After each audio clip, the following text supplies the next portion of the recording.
Well, hello there, motherfuckers. And I came across a story in my feed that's a little bit old. It's from November 1st of last year, 2018.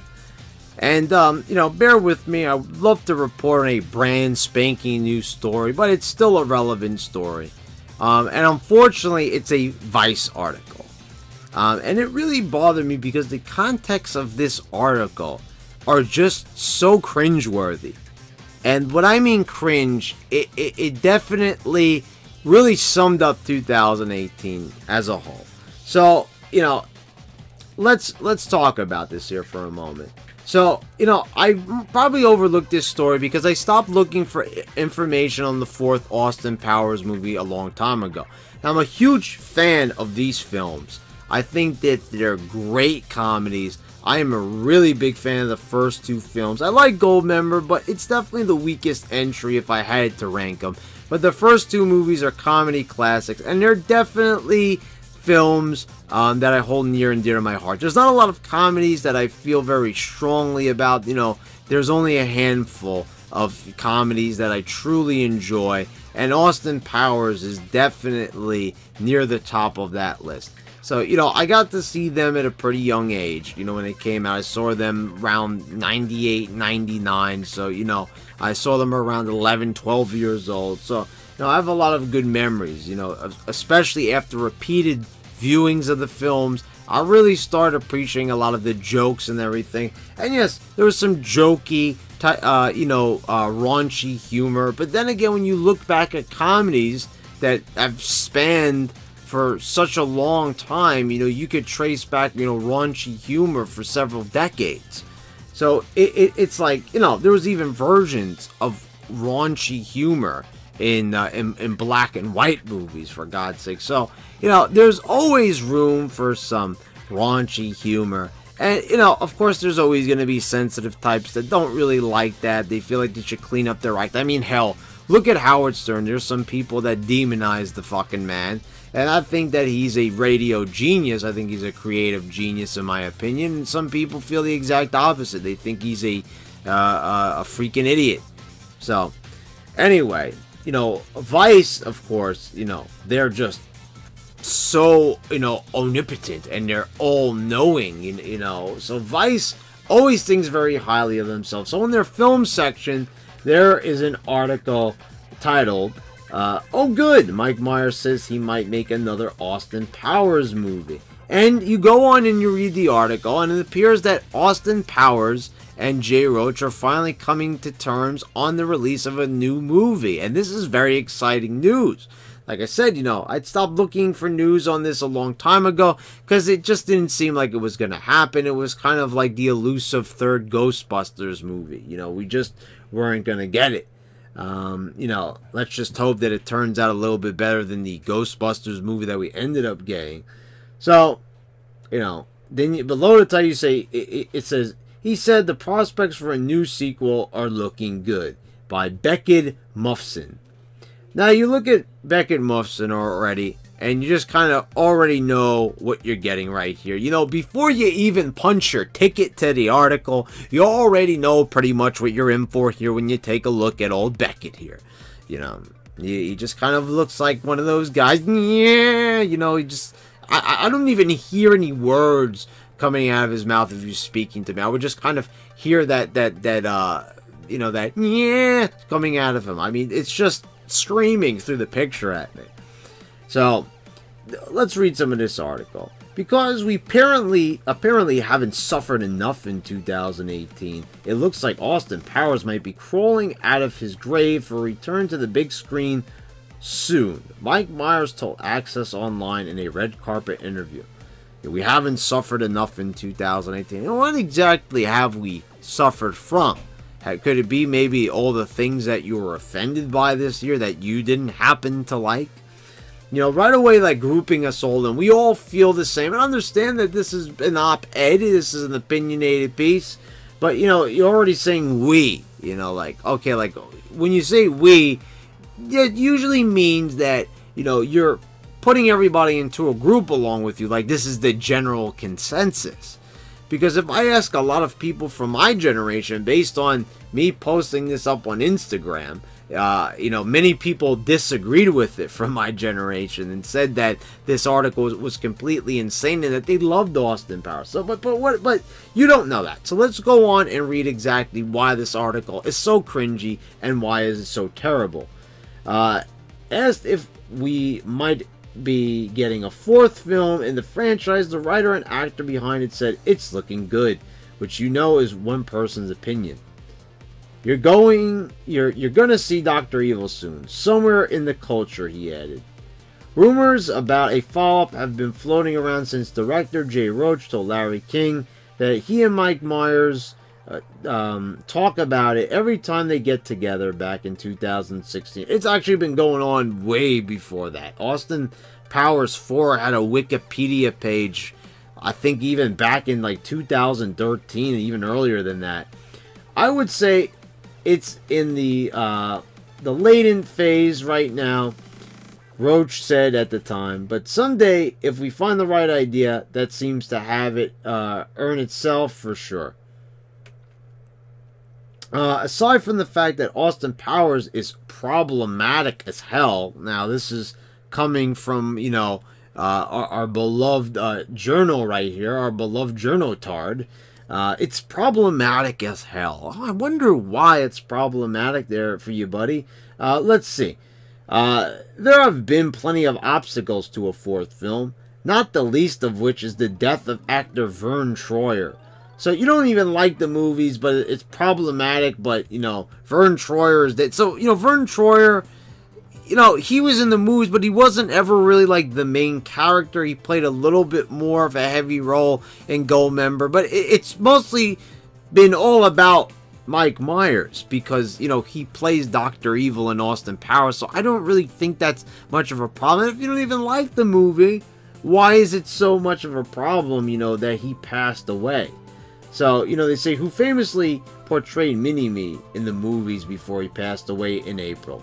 For his part, Myers attributed his British spy's 16-year absence to the fact that he's been spending his time raising 3 kids. He also told Access Online that the films take a long time to write and always have, but the effort paid off in the late 90s and early 2000s between International Man of Mystery, The Spy Who Shagged Me, and Goldmember. The series raked in nearly $600 million at the box office.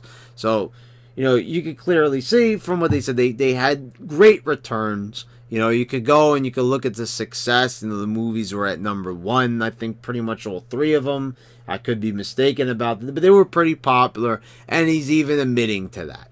You know, so I don't see what the problem is, really. Right? Didn't he say it was problematic? Could it just be Mini-Me missing from the equation? Is all that's going to make this movie so horrible and problematic? Well, no, because let's go on. It's hard to imagine that the juvenile, sex-obsessed, generally obsessive Powers would go over well in 2018. Wow. Okay, so you already see where this is going, so let's just finish this up. Rewatching the movies is pretty painful. Looking back, what once came off as playful and raunchy kind of just seems misogynistic and racist. If they really plan to retrofit the Shagadelic Man of Mystery into something post #MeToo, audiences won't hate, Myers and Roach have a hell of a challenge in front of them. End of article, end of piece of shit article, mind you. I mean, you know, what do you say to something like that? What do you say to a person who writes an article like old Beckett here? How the hell you get this? Okay, so I understand. Let's play devil's advocate. Let's step out of Brad's shoes here for a moment of Austin Powers fan and try to understand, you know, why, you know, Beckett is saying what he is here. What perspective could he be looking from? I mean, we all know that this is obviously snowball, you know, millennial, you know, super offended, trigger-prone type of behavior. I don't need to say it. We saw it. We've been seeing it for years, right? Through 2016, 2017, 2018. And we're sure as hell going to see a lot more like it in 2019.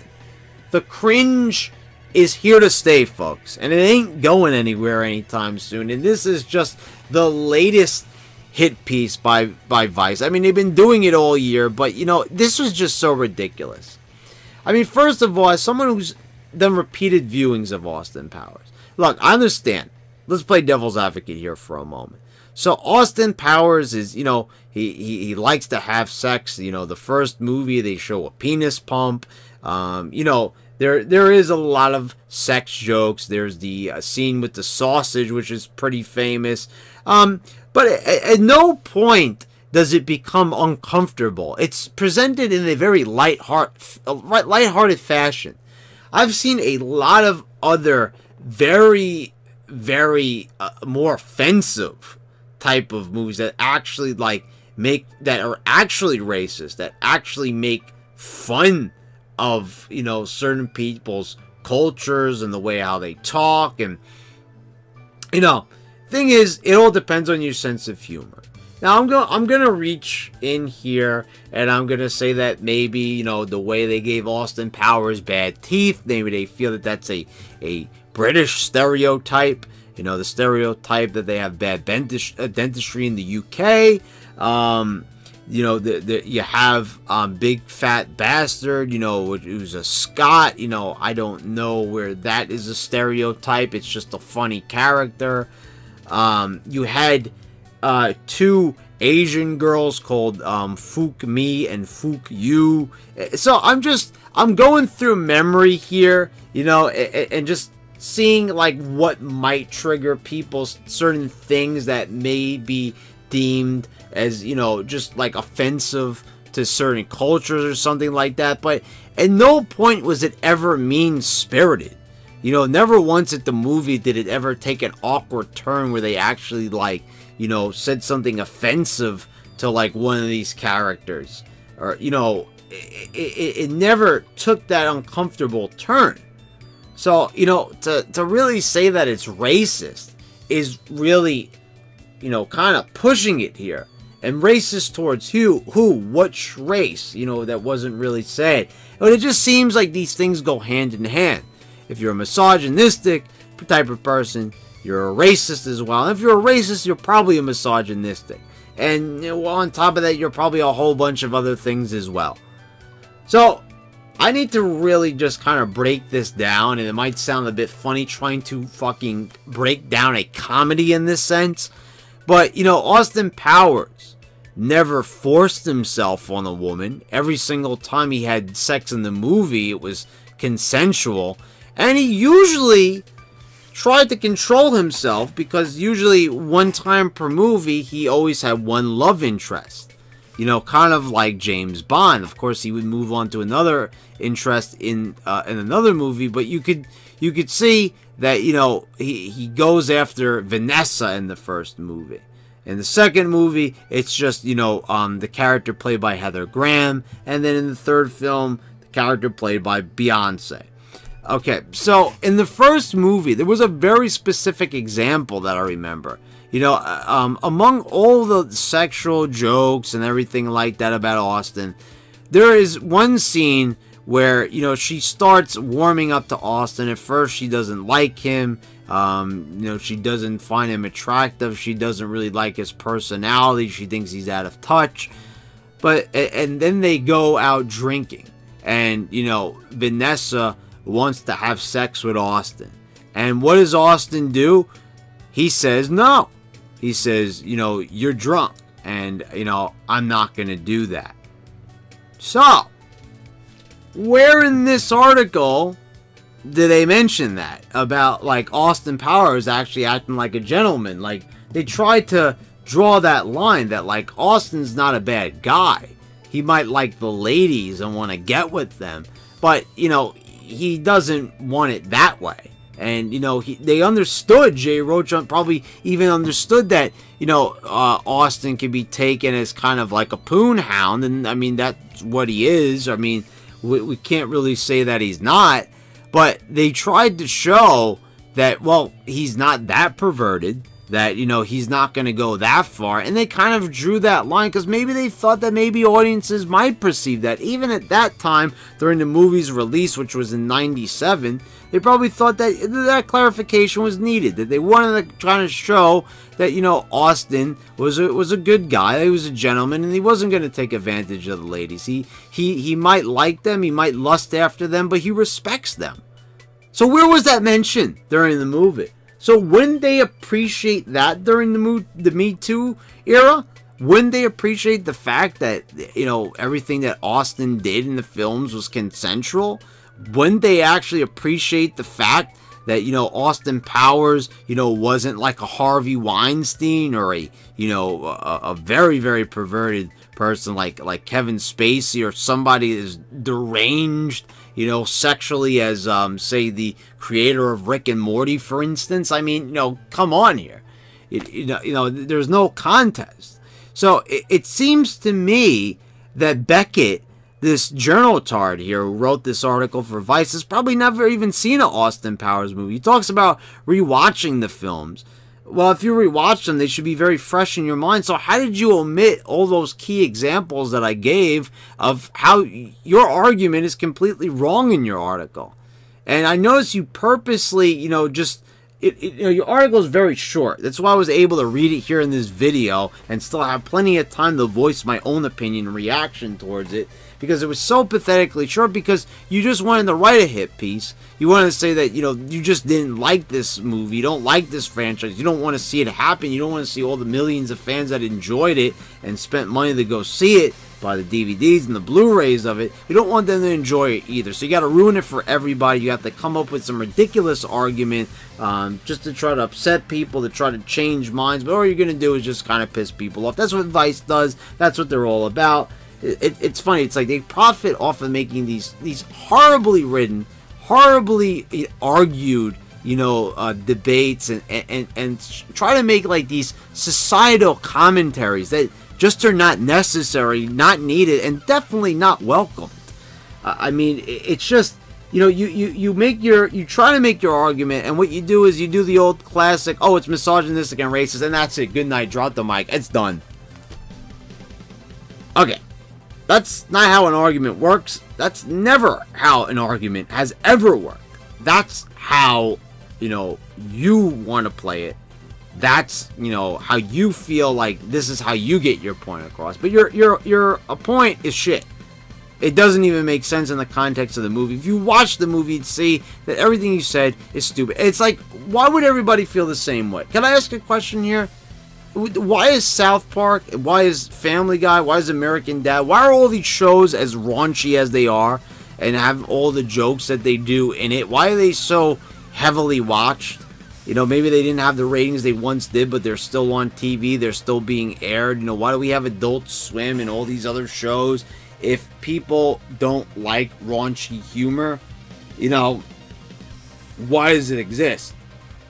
I don't really know. I don't understand. Like, why do people just feel they think they know what's best for society and what people want, when, you know, there's all this social media and you can clearly see what people like, you can clearly see what people want, you can see what they repost, you know, and you don't care.